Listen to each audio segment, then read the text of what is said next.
হাতের 7.62 আপনারা নিজে দেখছেন 7.62 মানে 7.62 রাইফেল।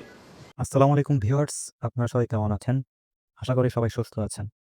আমরা সচরাচর বিভিন্ন খবরে শুনতে পারি 7.62 মিলিমিটার রাইফেল ব্যবহার করা হয়েছে। 7.62 মিলিমিটার রাইফেল কে ব্যবহার করেছে, কারা ব্যবহার করেছে সে নিয়ে রাজনৈতিক আলোকচারিতা থাকতেই পারে, কিন্তু আমরা তা জানবো না। আমরা আজকে জানবো 7.62 মিলিমিটার এই কথাটার মানে কি। চলেন শুরু করা যাক। প্রথমে আমরা জেনে নেই বুলেট এবং কার্টিজ কেজ আসলে কি।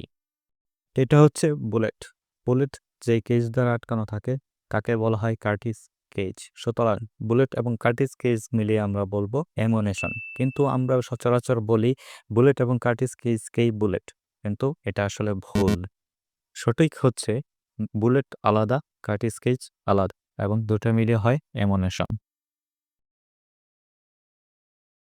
7.62 এই সংখ্যা বলতে বোঝায় একটি অ্যামুনেশনের বুলেটের ব্যাসকে, অর্থাৎ একটি বুলেটের ব্যাস বা প্রস্থ যখন 7.62 মিলিমিটার হয় তখন সেই বুলেটকে আমরা 7.62 বলে থাকি।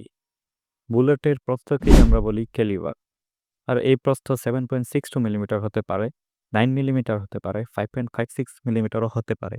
অর্থাৎ 7.62 কোনো রাইফেল বা গান নয়, এটা বুলেটের সাইজ বোঝানোর একটি পরিমাপ। এবার চলুন আরেকটু গভীরে ঢোকা যাক। এই পৃথিবীতে সবচেয়ে বহু ব্যবহৃত অস্ত্র AK-47 এ ব্যবহার করা হয় 7.62 ইন্টু 39 mm অ্যামুনেশন।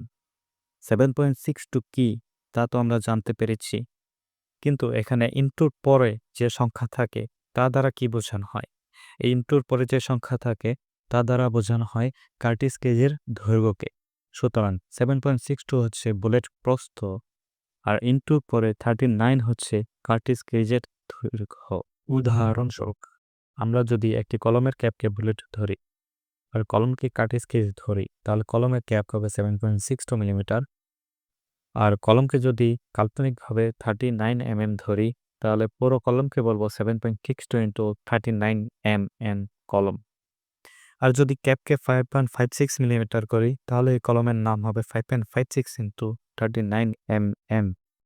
এই অ্যামুনেশনগুলোর মাঝে বিভিন্ন ভ্যারিয়েন্ট রয়েছে। 7.62 ইন্টু 39 mm যা একই টাইপ রাইফেলে ব্যবহার করা হয়, 7.62 ইন্টু 51 mm যা নেটো স্ট্যান্ডার্ড রাইফেলে ব্যবহার করা হয়, 7.62 ইন্টু 54R যা স্নাইপার ও মেশিন গানে ব্যবহার করা হয়। ভিউয়ার্স, আপনাদের মনে একটা প্রশ্ন জাগতে পারে যে 7.62 ইন্টু 39 mm এবং 7.62 ইন্টু 51 mm কি একই অস্ত্র ব্যবহার করা যাবে? উত্তর হলো না। কেন?